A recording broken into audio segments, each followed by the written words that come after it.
Welcome to Jio for you classes. आशा करता हूँ आप सभी लोग काफी अच्छे होंगे। आज हम लोग मिल रहे हैं अपने ओशनोग्राफी की एक और न्यू टॉपिक के साथ और आज का अपना टॉपिक है ओशियन डिपॉजिट्स। ये बता दूं मैं कि जो 11th क्लास के स्टूडेंट्स हैं जो भी एनसीईआरटी अगर कवर कर रहे हैं तो उनका ये टॉपिक नहीं है, लेकिन ओशनोग्राफी का ये एक टॉपिक है, काफी इंपॉर्टेंट टॉपिक है।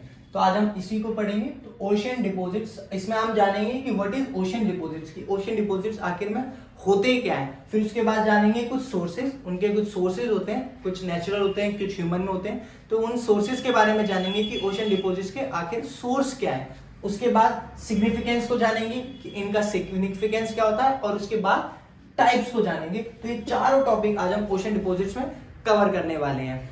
वहीं अगर मैं बता दूं, जिसने भी बाकी प्रीवियस वीडियोस नहीं देखी हैं ओशनोग्राफी की भी और बाकी और क्लाइमेटोलॉजी की और जियोमॉर्फोलॉजी की भी, तो वो भी मैंने काफी इंटरेस्टिंग से आप लोगों को समझाने की कोशिश करी है, तो वो भी जाके आप लोग देख सकते हैं। तो आइए स्टार्ट करते हैं अपनी ओशियन डिपॉजिट से कि व्हाट इज ओशियन डिपॉजिट्स।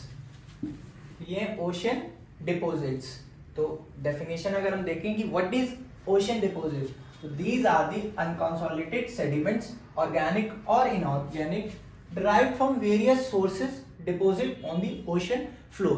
यानी कि ये unconsolidated sediments होते हैं, या तो ऑर्गेनिक होंगे या फिर इनऑर्गेनिक होंगे, और जिन्हें कौन लेके आया होगा, डिफरेंट सोर्सेज, वेरियस सोर्सेज, जिन्होंने ओशन फ्लोर में डिपॉजिट कर दिया होगा। अब उसके कुछ सोर्सेज क्या है वो जानते हैं ना, कौन इन्हें ड्राइव करके यहाँ तक लाया ओशियंस तक। अब उसके कुछ सोर्सेज जानते हैं। तो सोर्सेज भी दो टाइप्स के होते हैं, एक नेचुरल सोर्सेज और एक ह्यूमन सोर्सेज।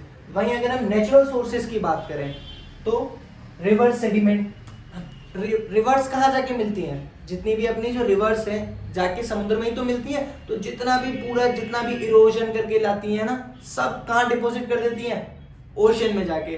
तो रिवर्स अपने साथ कितनी सारा इरोजन करती है और कितना सारा डस्ट लेके जाती है अपने लैंड का, और वो कहाँ डिपॉजिट कर देती है, ओशन में। तो वो क्या बनता है, ओशन डिपॉजिट का एक पार्ट बनता है नेचुरल सोर्सेज का, river sediment. Marine erosion bye waves, जो वेव्स हैं वो भी इरोजन करती हैं, इरोजन ही तो करती है। जैसे आप लोगों ने कभी भी देखा होगा, अगर बीचेस पे जो वेव्स आती हैं तो वो कितना मट्टी को काटती हैं और फिर उसी चीज को वापस भी ले जाती हैं। तो मरीन इरोजन, वोल्केनिक इरप्शन, जब ओशन में वोल्केनो फटता है तो जो उसका मलबा होता है वो कहाँ रहता है, वो होता कहाँ है, रहता तो ओशंस पे ही है। तो वोल्केनिक इरप्शन। और precipitation of CO2 and atmospheric dust, यानी कि जब बारिश होती है तो अपने साथ बारिश क्या लाती है, CO2 लाती है, एटमॉस्फेरिक डस्ट लाती है। जितने भी अपनी एटमॉस्फेयर के डस्ट पार्टिकल्स हैं वो प्रेसिपिटेशन के कारण कहाँ चले जाते हैं, ओशन में। तो किसका पार्ट बनते हैं, ओशन डिपॉजिट का पार्ट बनते हैं।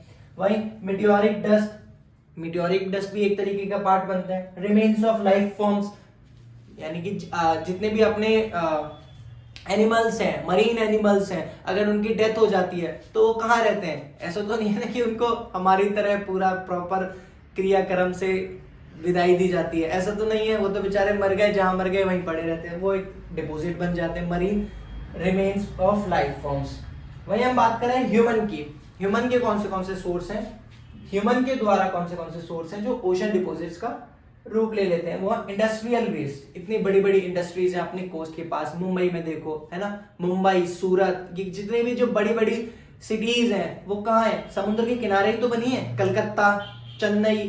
तो ये क्या है, इन इंडस्ट्रीज का वेस्ट कहाँ जाता है, रिवर में जाता है, रिवर के थ्रू समुद्र में जाता है, तो वो इंडस्ट्रियल वेस्ट कहलाता है। वहीं अर्बन वेस्ट, बड़े बड़े जो शहर हैं उनका वेस्ट भी कहाँ जाता है, समुद्र में ही जाता है। आप ये चीज देख रहे हो कि कितना सारा समुद्र बेचारा क्या करे, क्या क्या चीजें झेले, और सब कुछ हम समुद्र को भेज देते हैं, अर्बन वेस्ट। वहीं टूरिस्ट गार्बेज, घूमने जाते हो ना खूब मजे में, चिप्स पे टहलते टहलते चिप्स, कुरकुरे, बिस्किट, है ना, और अपना झारमुरी, वो भी एक होती है ना, वो खाते हो, लेकिन उसका पेपर कहाँ फेंकते हो, ये कभी सोचा है, खा के वहीं फेंक दिया। वो आप सोच रहे हो एक पेपर का तो कुछ नहीं होता, लेकिन एक बहुत बड़ा, ऐसी एक एक करके वो बहुत बड़ा वेस्ट बन जाता है, जो कि हमारे ओशन को काफी दिक्कत देता है। और हमारे ओशन को दिक्कत नहीं देता है, डायरेक्टली हमें ही दे रहा है, वो इनडायरेक्टली हमें ही दिक्कत दे रहा है, क्योंकि हमारे एनवायरमेंट में वो घुल गया है। वहीं एग्रीकल्चर वेस्ट, तो ये सारे हो गए industrial waste, urban waste, tourist garbage और एग्रीकल्चर वेस्ट, ये हो गए ह्यूमन सोर्सेस। किसके? ओशन डिपॉजिट्स के। वहीं अगर हम कुछ सिग्निफिकेंस को जाने तो ओशन डिपॉजिट्स कैसे सिग्निफिकेंस देते हैं?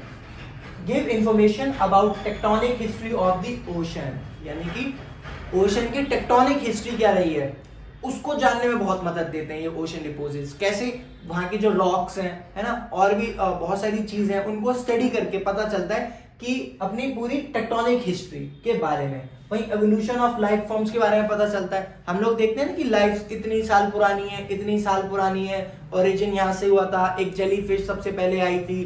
तो ये सब चीजें क्या है? ये सब चीजें हमें पता किससे लग रही हैं? जो ओशंस में अपने डिपॉजिट्स हैं उनके द्वारा स्टडी करके।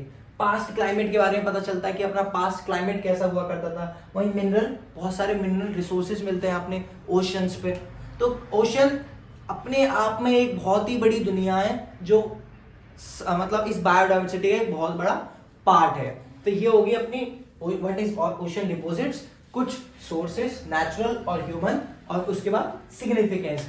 अब अपना रह जाता है टाइप्स। कुछ ओशन डिपॉजिट्स के टाइप्स होते हैं, अब हम उसको जान लेते हैं कि टाइप्स कौन से होते हैं। तो ये रहे अपने कुछ ओशन डिपॉजिट्स के टाइप्स। एक तो ये red mud, blue mud, green mud, ये सारे कॉन्टिनेंटल स्लोप पे होते हैं। कहां पे होते हैं? अपने कॉन्टिनेंट्स के स्लोप, कॉन्टिनेंटल स्लोप पे होते हैं। वहीं अगर हम इनकी बात करें तो ये terrigenous deposits, biogenous deposits, hydrogenous deposits और कॉस्मोजीनियस डिपॉजिट्स। अब टेरिजीनियस डिपॉजिट्स क्या होते हैं?